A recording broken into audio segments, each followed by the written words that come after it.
بسم اللہ الرحمن الرحیم۔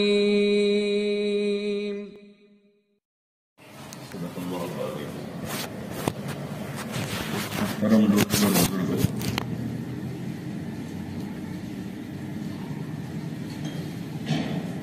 اللہ تعالیٰ نے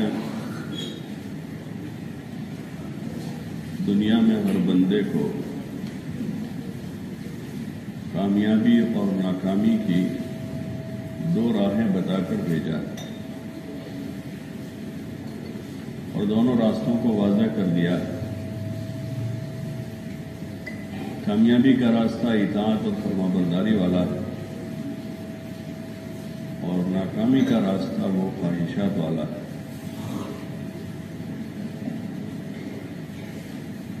دنیا جو ہے وہ اطاعت اور فرمانبرداری کی جگہ ہے،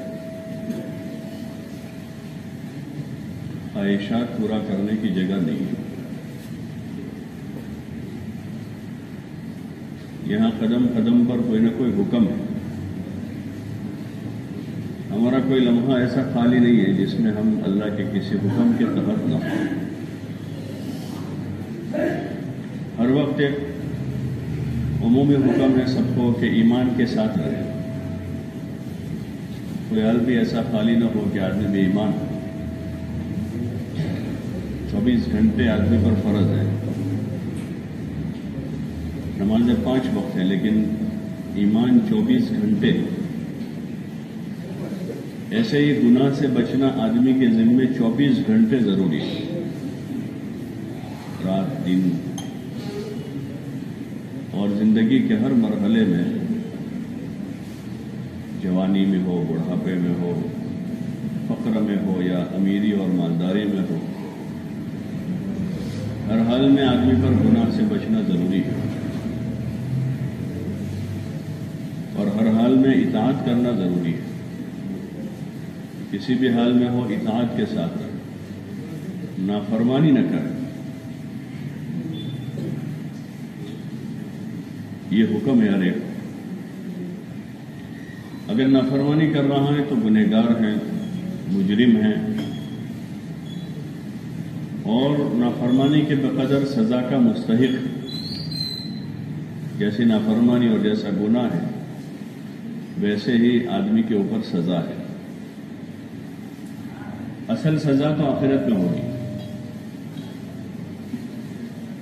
جیسے اصل بدلہ آخرت میں ہے ایسے اصل گناہوں کی سزا وہاں ہے، لیکن گناہوں کی نحوست دنیا میں بھی ظاہر ہوتی ہے اور دنیا میں بھی آدمی کو اس کا بھگتان بھگتنا پڑتا ہے۔ جیسے طاعات کی برکتیں دنیا میں بھی ظاہر ہوتی ہیں، نماز پڑھنے سے روزے میں برکت ہوتی ہے، بدلہ تو اس کا قیامت میں ملے گا۔ ایسے گناہوں کی وجہ سے وبال آتا ہے، اور گناہوں کا جو وبال ہے وہ سب سے پہلے دل پر اترتا ہے۔ آدمی کے جسم سے پہلے وہ دل پر آتا ہے، دل کے اندر کا سکون چین چھین لیا جاتا ہے، اندر کی راحت طمانینت۔ اس لیے کہ جیسے دنیا میں جسم کا تندرست رہنا اور کسی حال سے خالی رہنا ضروری ہے، ایسے دل کا صحت مند ہونا بھی ضروری ہے، اور دل کا پاک صاف ہونا،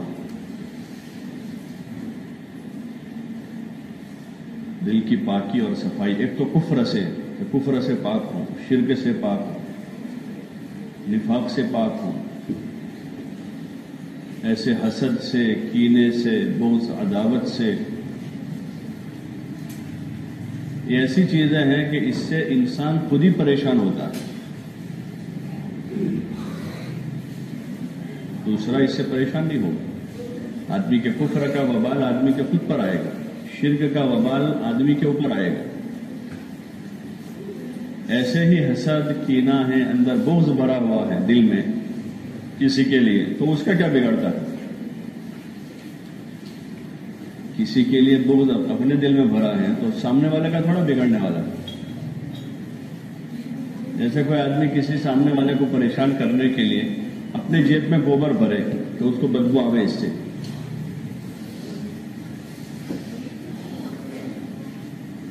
سامنے والے کو بدبو سنگانے کے لیے اپنے جیب میں گوبر بھر کے پھر رہا ہے تو خود ہی پریشان ہوگا وہ.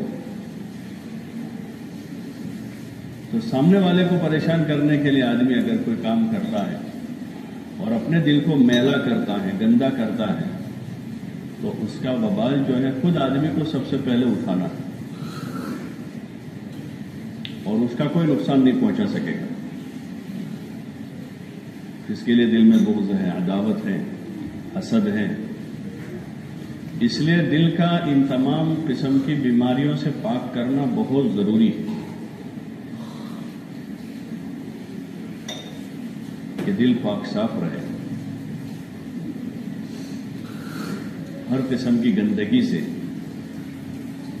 کامیاب وہی ہوگا من قد افلح من تزکا. کامیاب ہو گیا وہ شخص جس نے اپنا تزکیہ کر لیا، یعنی اپنے دل کو ان گندگیوں سے پاک کیا. تمام قسم کی گندگی، جیسے جسم کو پاک صاف رکھنا ضروری ہے، اور جو لوگ نہیں رکھتے ہیں سماج میں، قوم میں ان کا درجہ نہیں ہوتا. ایک تو باشعور لوگ ہیں، گندے رہتے ہیں، لوگ ان سے محبت نہیں کرتے، کوئی تو ایسے ہی رہتے ہیں. تو اس سے زیادہ شعور ختم ہوتا ہے تو مزید گندا رہتا ہے آدمی. جیسے پاگل لوگ ہوتے ہیں، پاگل ہوتے ہیں تو وہ سماج میں اچھی نظر سے نہیں دیکھے جاتے. ایسے گناہوں کے ساتھ زندگی گزارنے والے اور اپنے دل کو ان گندگیوں سے پاک نہ کرنے والے، صاف نہ کرنے والے، وہ اللہ کی نظر میں برے ہیں، گنہگار ہیں. اور یہ بڑی بڑی گندگی ہے، معمولی قسم کی نہیں ہے. اس لیے سب کو پابند کیا اس کا کہ ایسی گندگیوں سے اور ایسے گناہوں سے اپنے آپ کو پاک کرے، اپنے آپ کو صاف کرے، اور اس کے اسباب بتائے کہ کن اسباب سے آدمی پاک ہوگا. اس میں نماز بہت بڑا سبب ہے. گناہوں سے، فواحش و منکرات سے بچانے کی بڑی طاقت نماز میں. ان الصلاۃ تنہی عن الفحشاء والمنکر، کہ نماز برائیوں اور بے حیائیوں سے روکتی ہے. نماز کی آدمی پابندی کرے ہر حال میں، کسی حال میں نماز نہ چھوڑے. اس سے دل دھیرے دھیرے دل میں جو ہے وہ ایک قوت پیدا ہوتی ہے. اللہ کی یاد کرنے سے، ذکر کرنے سے، قرآن پڑھنے سے، نماز میں ساری چیزیں ہیں. دل کے اندر ایک قسم کا دائیا پیدا ہوتا ہے خیر کی طرف جانے کا، گناہوں سے بچنے کا، توبہ کرنے کا، اور انابت پیدا ہوتی ہے اللہ کی طرف. بڑا مؤثر ذریعہ ایک آدمی نماز کی پابندی رکھے ہر حال میں. بیماری ہو، تندرستی ہو، سفر میں ہو، حضر میں ہو، فارغ ہو، مشغول ہو، ہر وقت نماز سب سے مقدم رہے. کسی حال میں نماز کو ضائع نہ کرے اور نماز کو صحیح پڑھے. دوڑ بھاگ جو ہے وہ بچوں جیسے چھوٹے بچے آتے ہیں، ان کو کوئی شعور نہیں، کچھ احساس نہیں، دیکھتے اللہ اکبر تو اللہ اکبر، پھر سلام پھر کے چلے ہو. کوئی شعور نہیں ہے، کوئی احساس نہیں کہ ہم کہاں ہیں. ایک عاقل بالغ مکلف کو یہ شعور ہو، یہ احساس ہو کہ میں دربار خداوندی میں ہوں، اللہ کی بارگاہ میں حاضر ہوا ہوں. کسی شادی میں جاتا ہے آدمی تو بند سوار کے ذرا اس احساس سے جاتا ہے کہ میں شادی میں آیا ہوں. یہاں اللہ کے دربار میں ہم آئے ہیں ایک شعور کے ساتھ، ایک احساس کے ساتھ کہ ہم بارگاہ خداوندی میں اللہ کے سامنے کھڑے ہوں گے. اللہ اکبر کہتے ہی آدمی دنیا کو پیچھے چھوڑے، تمام خیالات سے اپنے دل کو پاک کرے. جیسے تمام مشغولیوں سے اپنے جسم کو پاک کر کے آ گئے، سارے کام چھوڑے ہیں، ایسے دل و دماغ کو بھی یکسو کرے، حاضر کرے. یہاں یہ دھیان کرے کہ میں اللہ کو دیکھ رہا ہوں، یا کم از کم اللہ تو دیکھ ہی رہا ہے. اس استحضار کے ساتھ نماز کے ارکان کو صحیح کریں. کہ تکبیر تحریمہ میں کہاں تک ہاتھ اٹھانے ہیں اور وہاں سے لا کر کہاں باندھنے ہیں. پھر رکوع کو صحیح کرے آدمی, سجدوں کو صحیح کرے, درمیان میں جو چیزیں پڑھنی ہے اس کو پڑھے, جہاں خاموش رہنا ہے وہاں خاموش کھڑا رہے اور دھیان اپنا جماتا رہے اللہ میں. جب نماز درست ہوگی تو نماز میں طاقت ہے گناہوں سے بچانے کی. نماز میں طاقت ہے کہ نماز گناہوں سے بچاتی ہے, بے حیائی سے روک دیتی ہے, فواحش و منکرات سے بچاتی ہے. اگر نہیں ہو رہا ایسا نماز پڑھنے کے بعد بھی تو نماز میں کمی ہے, کوئی نہ کوئی کمی. ایک نمبر غلط ڈائل ہوتا ہے تو وہاں جہاں ڈائل کرتے ہیں وہاں نہیں جاتا فون. ایک ہی نمبر غلط ڈائل ہوا, 9 برابر تھے 10واں برابر نہیں تھا. ایسے قیام صحیح, رکوع صحیح, سجدہ صحیح نہیں ہے تب بھی اس کا اثر ظاہر نہیں ہوگا. اس کا اثر ظاہر نہیں ہو رہا ہے, گناہوں سے نہیں بچا جا رہا ہے. وجہ یہ ہے کہ نماز میں کوئی کمی ہے, اس کمی کی تلافی کی جائے. اس کمی کی آدمی تلافی کرے تاکہ نماز کا اثر ظاہر ہو, اور جیسے اللہ چاہتا ہے ویسے آدمی پڑھے. ہم اپنی چاہتوں میں اپنی مرضی کی پسند کرتے ہیں, اپنی مرضی کا کھانا, اپنی مرضی کا لباس. اللہ نے اپنی منشا بتائی ہے اور اپنی مرضی بتائی ہے کہ وہ کیسی نماز پڑھنا پسند کرتا ہے. اللہ پاک نے حضور صلی اللہ علیہ وسلم کو نمونہ بنایا اور آپ علیہ السلام نے فرمایا صلو کما رأیتمونی اصلی, کہ تم ایسی نماز پڑھو جیسی تم مجھے پڑھتے ہوئے دیکھتے ہو. یہ اس کا حق ہے کہ نماز ایسی پڑھی جاوے جیسی آپ صلی اللہ علیہ وسلم نے پڑھ کر بتائیے. تو پھر وہ نماز اپنا اثر ظاہر کرے گی, اپنا رنگ دکھائے گی, زندگی میں برکتوں کے دروازے کھلوائے گی, روزی میں برکت ہو جائے گی, زندگی میں برکت ہوگی, دل میں طمانینت ہوگی, سکون اندر ملے گا اور اس نماز میں جی لگے گا.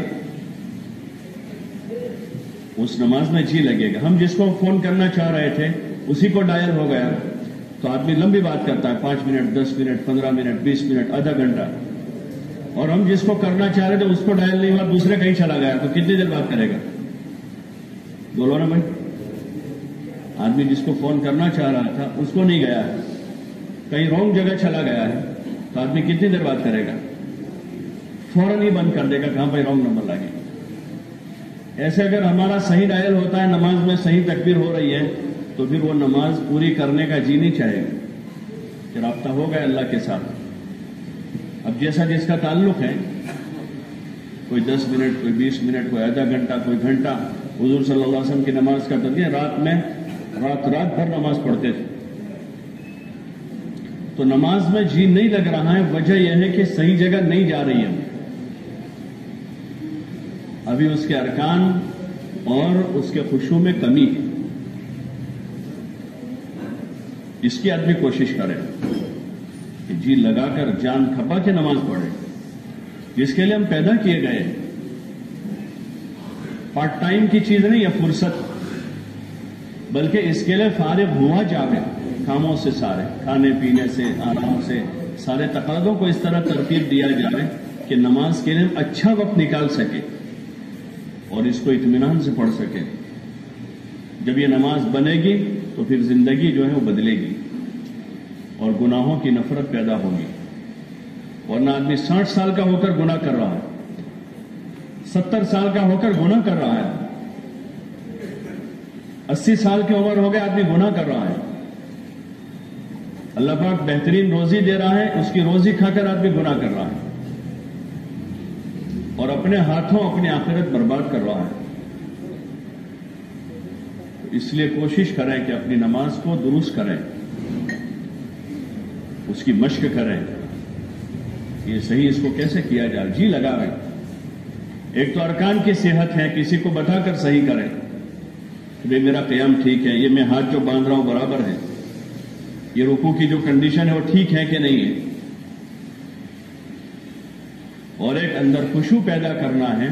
وہ خشوع جو ہے لمبی نماز پڑھنے سے پیدا ہوتا ہے کہ آدمی مشق کر کے لمبی لمبی نمازیں پڑھتا ہے, نفلیں پڑھتا ہے, تو تو اس سے دھیرے دھیرے دھیرے آدمی میں خشوع کی کیفیت، جیسے ایک تو آدمی نے ڈرائیونگ سیکھ لیا ہے، اور آدمی اچھا پکا ڈرائیور جو ہے لمبی ڈرائیو کرنے سے بنتا ہے، 100-200 کلومیٹر گاڑی چلائی اس نے تو اس کو مشق ہو گیا، اچھا ملکہ ہو گیا، اسٹیئرنگ پر، بریک پر، گیئر پر اور ساری چیزوں پر اس کو کنٹرول ہوتا ہے کہ لمبی چلاتا ہے، تب جا کے اطمینان ہو جاتا ہے کبھی اچھا ڈرائیور بن گیا ہے۔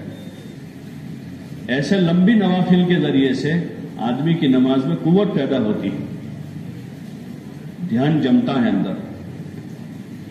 جب دھیان وہاں جمنا شروع ہو جائے گا تو جو بھٹکا ہوا ذہن ہے ہمارا، ہزاروں طرف بھٹکا ہوا ہے، غیر ضروری چیزوں میں ذہن الجھا ہوا ہے، جہاں اس کو مشغول ہونا تھا اللہ میں، اپنی آخرت میں، وہاں سے توجہ ہٹی ہوئی، اپنی قبر، حشر، نشر، جنت، جہاں توجہ ہونی تھی آدمی کی۔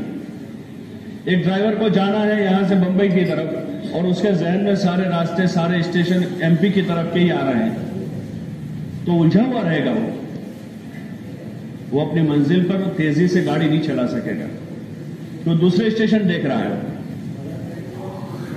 اس کے ذہن میں کچھ اور ہے، جانا کہیں اور ہے۔ ایسے ہمارے جو موضوع ہیں اس طرف رخ اور ذہن نہیں ہے، غیر ضروری۔ ابھی ہم دیکھیں، سوچے صبح سے لے کر ابھی تک جمعہ کی نماز تک ہمارے جو 6-7 گھنٹے گزرے ہیں وہ کن چیزوں میں گزرے ہیں؟ کون سا ٹاپک پر ہم نے باتیں کی ہیں آپس میں، گھر میں، باہر میں؟ کیا ہمارے موضوع تھے؟ اس میں سے اکثر 90% غیر ضروری ہوتے ہیں، غیر ضروری۔ وہ کیا کر رہا ہے، فلانی کیا کر رہی ہے، وہ کہاں جا رہا ہے، وہ کیا کھا رہا ہے، وہ کیا پہن رہا ہے، فلاں جگہ کیا ہو رہا ہے، جو ہمارے موضوع ہی نہیں ہے۔ ذہن اور دل جب اس میں الجھا ہوا ہے تو جو اصل انسانی تخلیق کا مقصد عبادت ہے، اس عبادت میں توجہ نہیں ہوتی، اور مزہ نہیں آتا تو پھر آدمی نہیں ٹھہرتا ہے، مزہ ہی نہیں آتا ہے تو پھر آدمی ٹھہرتا نہیں ہے، اور پھر نماز میں جی نہیں لگتا۔ جب نماز میں ہی جی نہیں لگ رہا ہے، جو ایمان کے بعد کی سب سے بڑی عبادت ہے اور جو سارے گناہوں سے بچنے کا سب سے بڑا اور مؤثر ذریعہ ہے، جس کو اللہ پاک ارشاد فرما رہے ہیں، ان الصلاۃ تنہی عن الفحشاء والمنکر، کہ نماز برائیوں اور بے حیائیوں سے روکتی ہے، تو نمازی آدمی جو ہے مسجد میں بیٹھ کر بے حیائی کر رہا ہے۔ آدمی نماز پڑھ کے مسجد سے باہر جا کر بھی اپنی نظر نہیں بچا پا رہا، مسجد سے نکل کر آدمی ماں بہن کی گالیاں دے رہا ہے اور بے حیائی کے الفاظ بول رہا ہے، جس نماز میں طاقت تھی، لیکن وہ نماز صحیح جگہ اس کے ارکان اور اس کے خشوع کی کمی کی وجہ سے اور ارکان کی صحت میں ہونے کی وجہ سے اپنا اثر پیدا نہیں کر رہی ہے۔ اس لیے ضرورت ہے کہ ہم اپنی نماز کو درست کریں، اس کو وقت دیں۔ ایک مرتبہ ٹھیک کر لیں گے، ٹھیک ہو گئی تب وہ چلتی رہے گی، پھر اسی کی مشق ہو جائے گی، اور پھر وہ نماز ان تمام قسم کی الا بلا سے، لایانی سے، گناہوں سے، کبائر سے بچا کر ہمارے دل کو پاک صاف رکھے گی، دل صاف ستھرا رہے گا، اور اس کو صاف ستھرا رکھنا بہت ضروری ہے، اور اگر نہیں ہے تو جیتے جی صاف کر لینا بہت ضروری ہے۔ اگر نہ ہوا دنیا میں تو پھر جو ہے، چونکہ جنت میں آدمی بغیر صاف ستھرے دل کے نہیں جا سکے گا، پھر جس لائن کے اندر امراض اور بیماریاں ہوگی، جیسے دنیا میں بیماری تو پھر اس طرح کا آپریشن ہوتا ہے، دوا گولی سے کام چلے تو ٹھیک ہے، نہیں تو پھر ایسی چیڑ پھاڑ ہوتی ہے یہاں۔ تو ایسے ہی پھر اگر دنیا میں آدمی نے معاملہ صاف نہ کیا تو پھر قیامت میں جو ہے جہنم اس کا آپریشن تھیٹر ہے، اور وہاں مدت بہت لمبی لمبی ہے۔ حدیث میں کہ ایک نماز جان بوجھ کر آدمی قضا کر رہا ہے تو 2,88,00,000 برس وہاں آپریشن تھیٹر میں آدمی کو ٹریٹمنٹ کرانی پڑے گی، 2,88,00,000 برس۔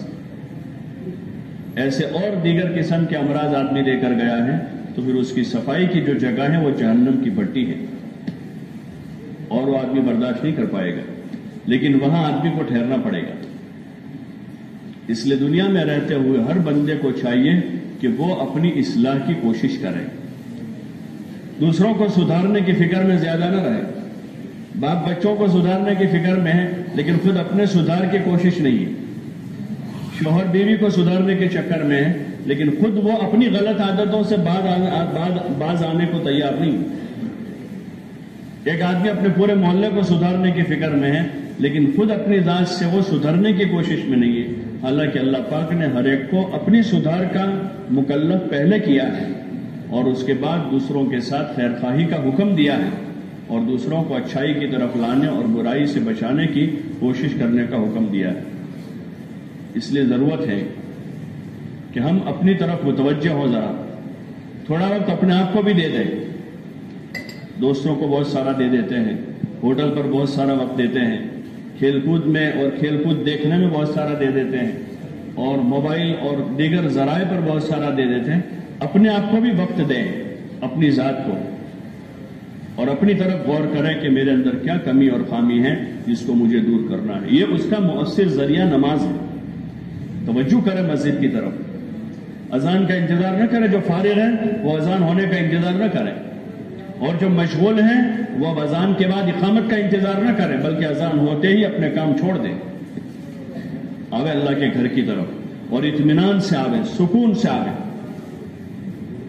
وقت لے کر آوے. اور نماز سے پہلے کی سنتیں ہیں, کچھ ذکر ہیں, کچھ تلاوت ہے, کچھ دعا ہے. نماز کے بعد آدمی ٹھہرے, نماز کے بعد ٹھہرے اطمینان سے. نماز کے بعد اذکار ہیں, معمولات ہیں. تسبیح فاطمی ہر فرض نماز کے بعد سنت ہے. ہر فرض نماز کے بعد ایک دعا ضرور قبول ہوتی ہے. فرض نماز کے بعد حضور صلی اللہ علیہ وسلم نے دعا سکھائی حضرت معاذ کو, اللہم اعنی علی ذکرک و شکرک و حسن عبادتک, اور فرمایا کہ اس کی پابندی کرنا, اس کو کبھی نہ چھوڑنا. یہ معمولات ہیں. اب آدمی سکون سے آئے تو ٹھہرے گا, اطمینان سے پڑھے گا, اور اندر وہ کیفیت ہی نہیں ہے. بچوں کی طرح ہے, جیسے بچپن سے عادت بنی ہوئی ہے کہ وہ امی ابا بھگاتے تھے وہاں سے تو دوڑ کے آتے تھے, سلام پھیر کے بھاگتے تھے. اب کیونکہ تھوڑا شعور آیا ہے تو کسی کو بھگوانے کی ضرورت نہیں پڑتی, خود ہی آ جاتے ہیں. لیکن وہی عادت ہے پرانی کہ سلام پھیر کے پھر بھاگے. ایسا نہ کریں, اس کو عبادت بناویں. ہاں, اور اللہ کے سامنے ہمیں اللہ کے گھر میں ہیں, ایسا یاد کریں کہ ہم اللہ کے گھر میں ہیں, جو ہمارا بڑا مہربان رب ہے. اس مالک کے گھر میں بیٹھے ہیں جس کی مہربانیاں ہم پر کروڑوں ہیں. 24 گھنٹے اس کی مہربانیوں کے تلے دبے ہوئے ہیں, اور جو ہم کریں گے وہ اپنے لیے کریں گے. نماز پڑھیں گے, ذکر کریں گے, دعا مانگیں گے, تلاوت کریں گے, دین سیکھیں گے, کوئی خیر خواہی کی کسی سے بات کریں گے, تو کسی دوسرے کے لیے ہم نہیں کر رہے ہیں, وہ اپنے لیے کر رہے ہیں. یہ اس کا بدلہ ہمیں دنیا میں برکتوں کے طور پر ظاہر ہوگا, اور قبر میں اس سے راحت ہو جائے گی, اور آخرت کی ہمیشہ کی جو منزل ہے جنت, اس میں جانے کا یہ راستہ ہے. تو پھر جی لگے گا, اور ہر قسم کی لایانی چھوڑ کر آدمی اللہ کی عبادت میں مشغول ہوگا. اور جتنی عبادت اچھے سے اچھے آدمی کی ہوتی جائے گی اتنے دل کے اندر کا فساد دور ہوگا, گناہوں کی نفرت دل میں پیدا ہوگی, طاعات اور نیکیوں کی رغبت پیدا ہوگی, اور پھر جی لگے گا, آدمی کا جی لگے گا. تو اس لیے آپ حضرات سے گزارش ہے کہ نمازوں کا اہتمام کریں. اہتمام صلاۃ کا حکم ہے. اقامت صلاۃ بھی ہے کہ اس کو قائم کیا جاوے, اس کی پابندی کی جاوے, اور باجماعت اس کو مسجد میں ادا کیا جاوے. تو جس درجے کی پابندی ہے مزید اس میں آگے بڑھیں, مزید آگے بڑھیں, اور اطمینان کے ساتھ 5 نمازوں کو ادا کریں. اپنے گھر میں, محلے میں, بستی میں اس کی فضا بناویں, تاکہ یہ ہماری اچھی نماز جو ہے ہمیں تمام قسم کے گناہوں سے بچا کر نیکیوں اور طاعات کی طرف راغب کر دیں, اور اللہ کے مقبول بندوں میں شامل کریں. اور موت کے بعد کی جو ابدی زندگی ہے اس زندگی میں ہمارے لیے خیر اور راحت کا ذریعہ بن جائے. اللہ پاک عمل کی توفیق عطا فرمائے.